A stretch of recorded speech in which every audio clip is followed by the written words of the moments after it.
What's up, nerdlings? This is Honey Sheriff signing on, and today I'm going to do a mini vlog of a haul for my new Jujutsukaisen hoodie, a short review, and just a yap session about how much I just love this anime with all my heart. Now, before we get started on the video, if you haven't already, please subscribe to my channel if you love anime content, and also like this video to boost in the algorithm. Now, without further ado, let's first dive into the haul. This hoodie, I just bought it at Walmart for just $20.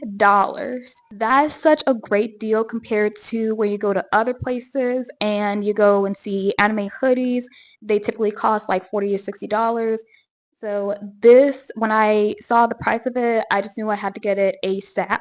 I just love the material of the hoodie. It's not too thin, it's not too thick, it's just bright, the color of a baby blue, which matches the color of Gojo's eyes, but you actually can't see his eyes in this hoodie as opposed to like other merchandise because it's covered by a blindfold.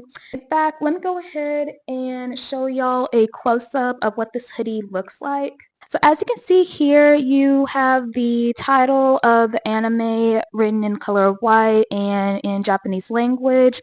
Fun fact as well, Jujutsu Kaisen actually translates to Sorcery Fight in English. However, I much prefer Jujutsu Kaisen because it just sounds much more cooler. The hoodie also contains illustrations of Itadori, one of my favorite protagonists of anime in all time, and my man, Gojo himself, the man of the hour, the icon, the one who carried Jujutsu Kaisen off his back. Speaking of back, on the back of the hoodie, it's basically the same as the logo in the front.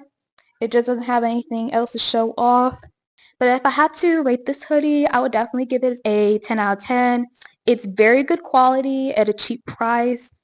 It's not like you feel too hot in it. And again, it's not that thin either. So this is honestly the perfect hoodie if you also want to wear it during the springtime. But it's definitely recommended for fall and winter seasons. Now without further ado, I want to just yap for the rest of the video about my love for Jujutsu Kaisen, why I really love this series so much. Y'all already know that I grew up on anime. I remember on Adult Swim watching Naruto, Bleach, a little bit of Dragon Ball Z on Nicktoons. I was like really heavily into battle anime, but I also love magical girl anime like Sailor Moon, Cardcaptor Sakura, Tokyo Mew Mew. I did take a break for watching anime from 2016 to 2018. It wasn't until I was in my junior year of high school when I got back into the category because of My Hero Academia was airing on Toonami one night, and I was just like hooked off this instance. And speaking of which, are y'all watching the last season of My Hero Academia? I am, and let me tell y'all something, I'm not ready to let this series go. I'm just not. I actually knew about the title Jujutsu Kaisen back in 2019 when it was a discourse forum about My Hero Academia because at that time it kind of gained a little bit of controversy from the fans because apparently some people want to label the fan base as toxic. But here's just my opinion on when it comes to fandoms being toxic.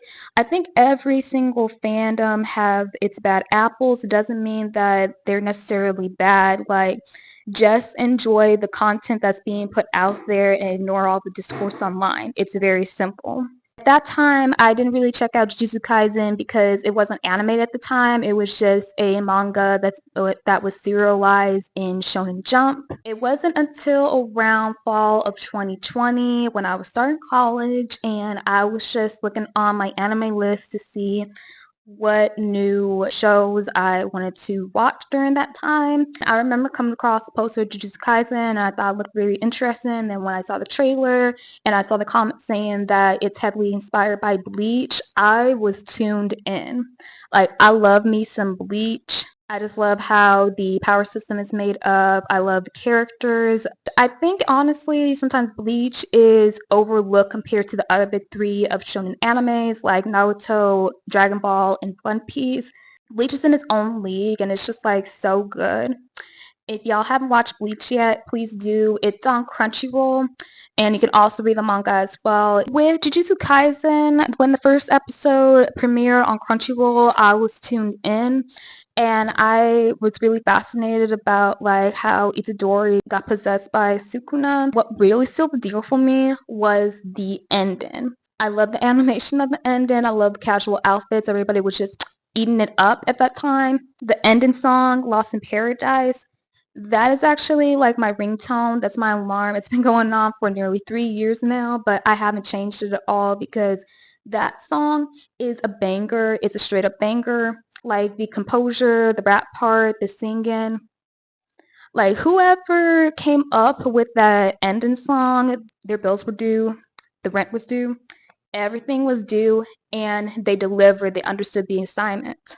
I actually wasn't on the Gojo hype train until, like most people, when episode 7 rolled about and when he revealed for the first time those majestic eyes, and I was like, I get it now. And from there, it just went downhill with me loving Gojo. Like anything that has Gojo on it, I have to buy it. I have Gojo figurines, I have Gojo plushie, I have Gojo sticker. The shirt that I have underneath my hoodie, it has Gojo on it. I know like other animes have their breakout characters on there, but like Gojo's popularity is just off the chain in regards to like how he was the one who actually made the anime popular, because before episode 7 the series was getting good traction online and in public, but it wasn't until episode 7 premiered and it just became a household name in general. Then of course when the Shibuya arc from the manga rolled out, it made the anime like even more popular. As okay as the writing was after the Shibuya arc, one thing that I will always do is defend that arc. Like, I don't care how much of a fool I look, that arc is a cinematic masterpiece. The way the tension was set up, the climax, like Gege was doing his thing. I'm gonna give credit when credit is due. Also, speaking of Jujutsu Kaisen ending, I do know that there is a sequel manga that came out. I actually have yet to read it, but from what everybody is saying so far, they're saying that it's amazing, that it's awesome, that it's actually not that bad. So that just reminded me that after I make this video, I'm going to have to sit down and read on this manga. In fact, let me know in the comments as well if you read the sequel to Jujutsu Kaisen, and let me know if it is good and if it meets expectations from the original series. With that yap session coming to an end, and as well as this haul and review, once again, please subscribe to my channel if you want more anime content, and also like this video to boost in the algorithm. Thank y'all so much for tuning in for this video, and this is Honey Cherub signing off.